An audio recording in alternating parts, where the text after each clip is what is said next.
Ya, saya lanjutkan kembali dua sisi, Pak Happy. Bagaimana kemudian keterlibatan klien Anda, SL di sini ya, dalam peristiwa penganiayaan atau perannya seperti apa di sini? Terima kasih Mbak Anggi. Sebelum saya sampai ke sana, pada kesempatan yang berbahagia ini, kami tim hukum dalam hal ini diwakili oleh saya menyampaikan berbela rasa dan empati kepada David. Ini perlu saya sampaikan karena saya baru tampil di media seperti ini. Oke. Bahwa kalau apa peranan dari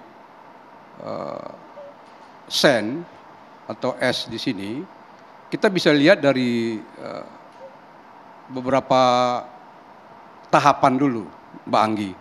Begini, bahwa kalau saya membagi sebelum terjadinya kejadian itu, saya istilahkan ada pra-kejadian.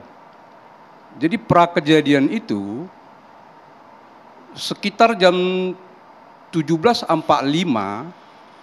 MDS itu menelpon, ini menurut klien saya dan juga bapak klien saya, menelpon beberapa kali si Sen yang dia pada saat itu ada di rumah kosnya, di rumah orang tuanya yang juga mereka ngontrak masih. Ditelepon dan di situ juga Sen ini sudah menolak.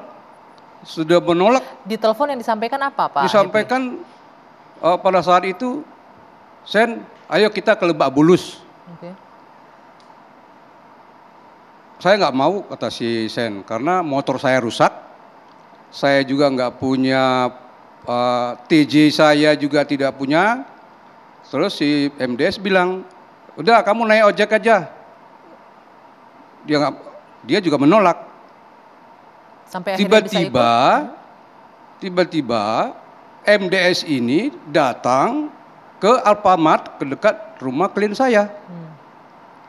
Dan di situ udahlah Sen, ayo kita ke sana ke Lebak Bulus. Oke. Mereka naiklah ke mobil Rubicon itu. Oke, jadi dijemput oleh pelaku ya. Inisiatif oleh Pertanyaan MDS. Saya, Pak Happy, benar nggak? Ini yang beredar di media kan banyak bahwa klien Anda yang seperti memprovokasi Mario. Kalau kayak gue jadi lu, gue hajar gitu, benar?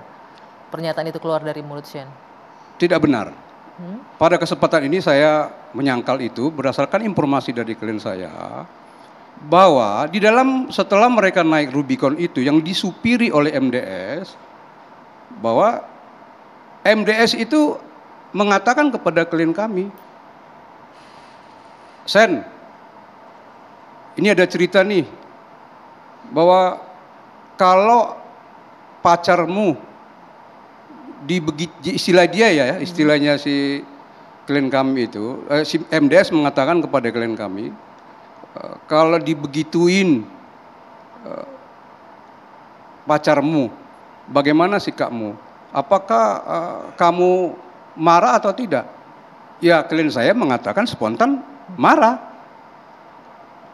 Dia spontan aja mengatakan itu marah. Kalau gitu ayo. Kalimatnya seperti apa yang disampaikan? Dia pukulin, ayo pukulin gitu. Memang tidak ada dibuat memukulin, cuman kalau ada kejadian begitu, MDS mengatakan dia menanyakanlah kepada klien kami, kalau ada seperti itu, bagaimana sikapmu? Apakah engkau marah? Ya, klien saya spontan mengatakan marah. Tidak ada kata-kata. Tidak ada kata-kata. Seperti itu. Tidak ada. Tidak ada begitu. Benar demikian, Bung Novi, kalau menurut pengakuan dari klien Anda seperti apa? Iya. Menurut pengakuan dari klien kami ya, di dalam BAP ya, yang disampaikan pada waktu pemeriksaan kemarin tuh, bahwa ada ucapan, jadi waktu di dalam mobil lagi dalam perjalanan menuju ke TKP, itu ada ucapan dari saudara S, dia katakan bahwa saudara S mengatakan, kalau gua jadi lu, gua pukulin dia. Jadi itu ucapan yang disampaikan oleh saudara S pada waktu lagi menuju ke TKP. Di dalam kendaraan ya. Oke. Walaupun ini dibantah ya Pak Happy, ya, tidak ada kata-kata itu ya? Jelas tidak ada. Oke. Hanya ditanya aja, kamu marah nggak? Ya, dia spontan sebagai seorang anak biasa ya mereka. Dijelaskan detail nggak? Dibegituin itu dia apa? Disebut nggak detail?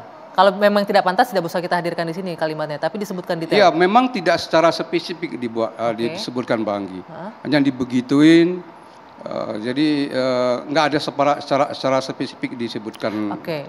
Bagaimana dengan keterangan AG? Benar seperti ini yang mana yang benar, Bung Mangata? AG mendengar, berarti AG menyaksikan dong dalam kendaraan yang sama siapa yang menjadi provokator dalam peristiwa ini?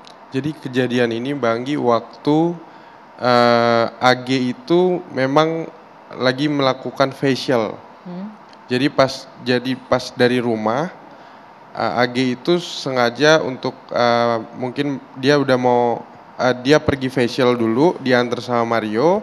Mario mungkin nunggu 1 jam. Jadi dia berpikirlah untuk menjemput temannya ini. Jadi pada saat komunikasi itu Tidak ada AG di situ. tidak ada AG di situ. Jadi tidak mengetahui. Tidak ya? mendengar. Oke, Pak Happy, tadi Anda hari ini kami mendapatkan informasi, Bung Mangata ya, yang hari ini yang ditetapkan sebagai tersangka adalah klien Anda. Pasal apa yang dijelaskan oleh polisi?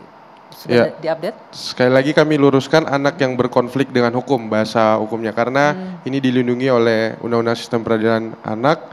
Yang ini juga kami perlu terangkan ke semuanya bahwa klien kami pertama itu dijerat pasal yang bersama dengan tersangka lainnya dengan status masih saksi adalah pasal 76C, junto 80, subsidiar 351. Terus tiba-tiba keluar SPDP baru 2 hari lalu waktu habis gelar di Polda, 76C, junto 80, junto pasal 56 ayat 2. Tiba-tiba hari ini tanpa kami bisa tahu berubah lagi. Pasalnya ini sangat-sangat runtut sampai saya nggak hafal Mbak. Padahal kita anak hukum juga nih. 76C junto 80, subsidiar 355 ayat 1, subsidiar 354 ayat 1, subsidiar 353 ayat 2, subsidiar pasal 51 ayat 2, junto 55 dan atau 56. Untuk anak seperti kami dikenakan pasal seperti ini. Harusnya ini kan leg spesialis ya, karena Itu peradilan dia anak. Mbak. Ini yang makanya kami dengan segala hormat walaupun proses di kepolisian memang diperlakukan baik klien kami, tapi kami tiba-tiba dapat status seperti ini juga kami kaget.